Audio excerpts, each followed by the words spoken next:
আরে টিকাটলের মোড়ে একটা হল রয়েছে, হলে নাকি আর কন্ডিশন রয়েছে।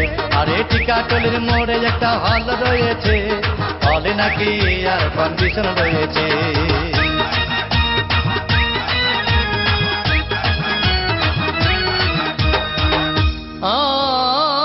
ভাই একদিন গেলাম সিনেমা দেখতে, আর রিক্সা থেকে নেমে দেখি হলে একটি সুন্দরী মেয়ে দাঁড়িয়ে আছে।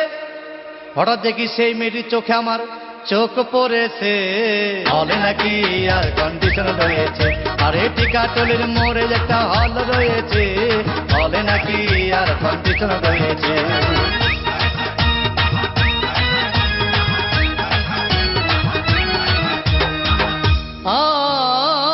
ভাই হাউসফুল কোনো টিকিট নাই, ব্ল্যাকের 10 টাকার টিকিট 20 টাকা দিয়ে কিনে নিয়ে কোন রকম ভিতরে